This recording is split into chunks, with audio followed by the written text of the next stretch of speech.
Be the architect of your financial future. I heard a saying that said, any fool can go out and earn money, but it takes a really wise man to save it. I would like to add to that it takes an even wiser man or woman to truly be the architect of their own financial future. What can I possibly be talking about? Let's find out.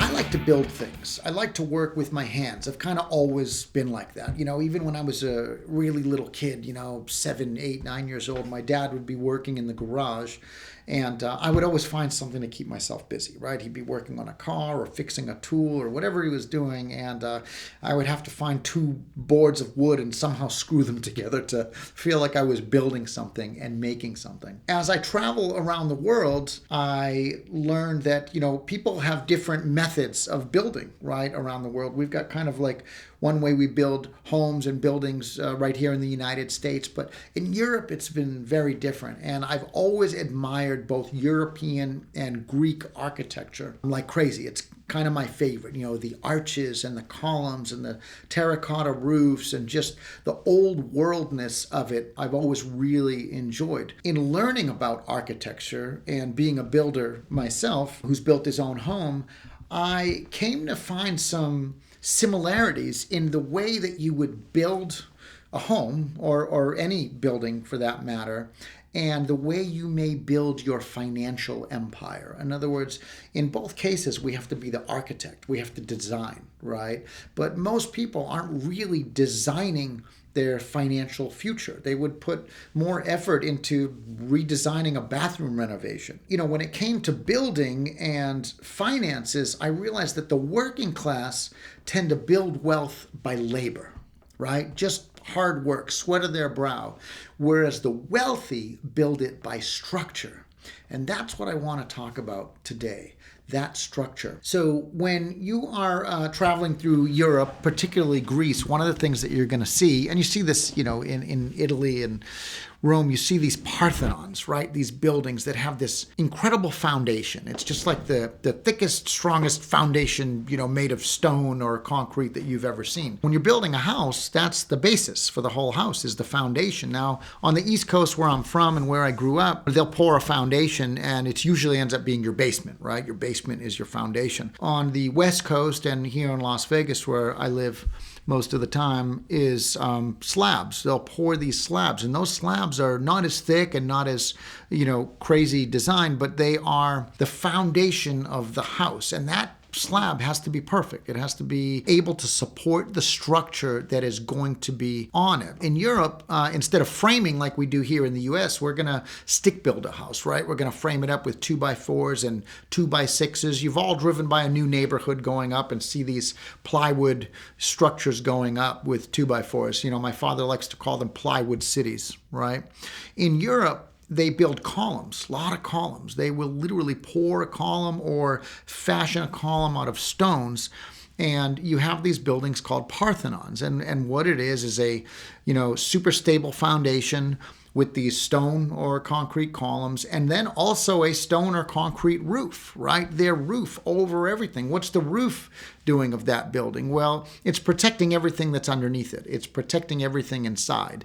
And it's giving you a place to be sheltered from what? The weather, the storm that's coming, too much sun, gives you a place to work and hold bazaars and festivities, or a building for an orator to go and speak. I'm fascinated with the way these Parthenons are built because unlike in this country, we'll build a structure and 40, 50, 60 years later, sometimes it's fit for being knocked down. In Europe, there's buildings that have been standing for 2,000 and 3,000 years. I mean, it's really amazing if you can just get in one of these places to see how well built and how strong.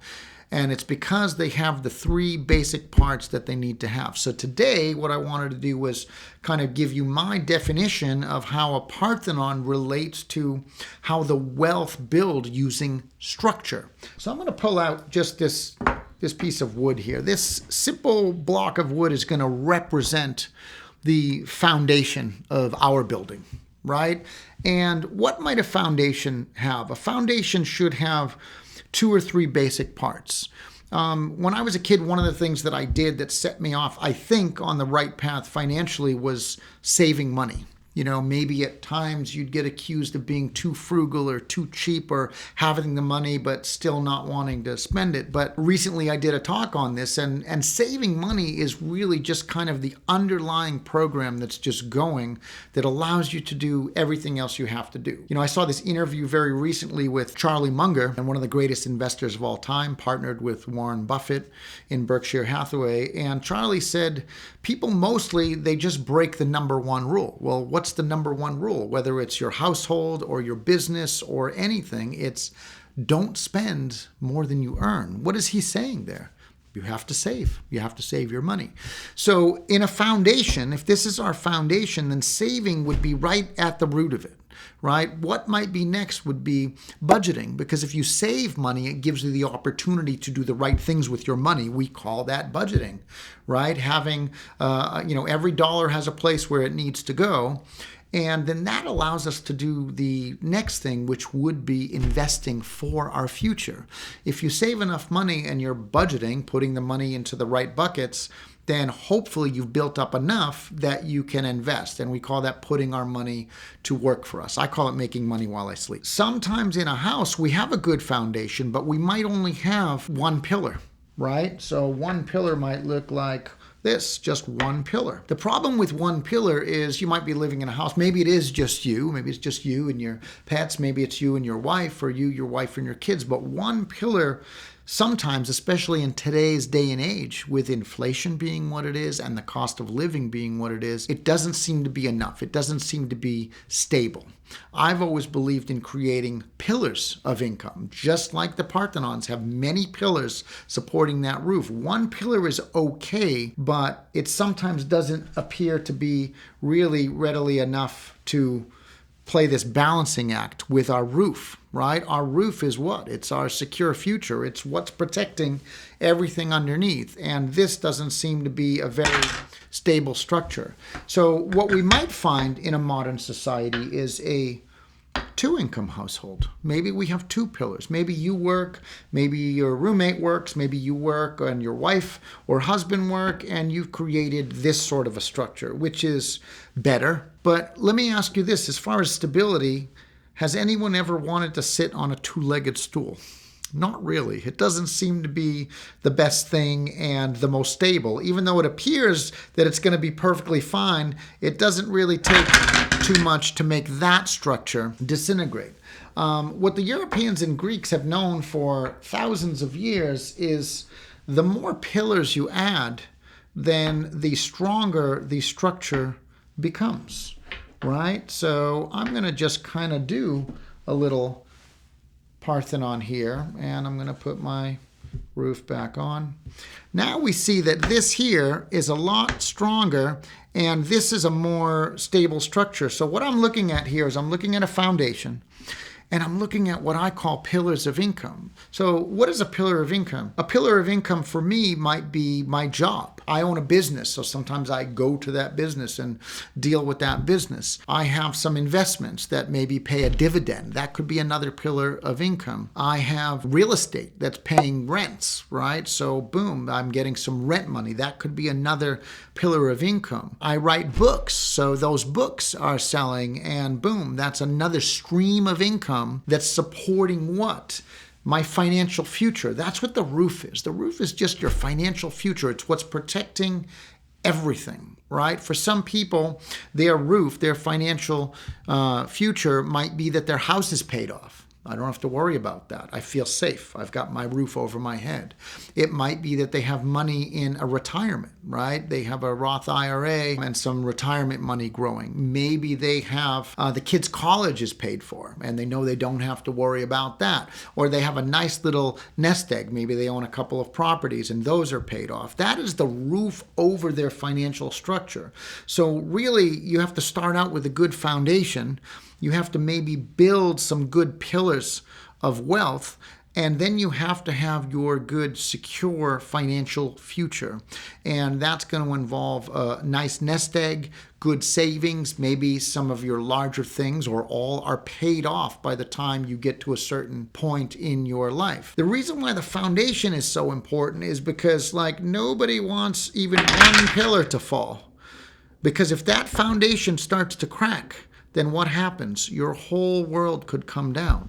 And we've seen that many, many times in life where we thought people had it right. We maybe thought we even had it right. And what ended up happening? Our structures got completely destroyed. People see this happen all the time in a divorce. They see it happen with a health issue. They see it happen when a bill comes up that they weren't expecting. Maybe they weren't saving for their future, their retirement, their children's education. And then all of a sudden, we have a financial catastrophe that hits. I like to call these financial storms, right? We're just kind of sailing along, and all of a sudden, a financial storm hits, and this can do what? It can upturn our life like that. And all of a sudden, our secure future, that roof over our heads, is now gone because our pillars have faltered simply due to a bad structure and a weak foundation. Plan, visualize. The Parthenon just gives me something to look at. And it's so simple in its design, yet it has stood for thousands and thousands of years, this simple design. So I like to visualize. I'm a visual person who likes to work with my hands. So plan, visualize, maybe even draw out what your Parthenon looks like. Be the architect of your financial future, because you cannot build a strong house on a weak foundation. But believe me, a well-built house is where you're going to want to be when the financial storm hits. My name is Daniel F. Margasa. You are watching The Almost Criminal Millionaire. And if you enjoy learning about the topics of money, finance, the health and wealth of your bank account, then please like and subscribe for more.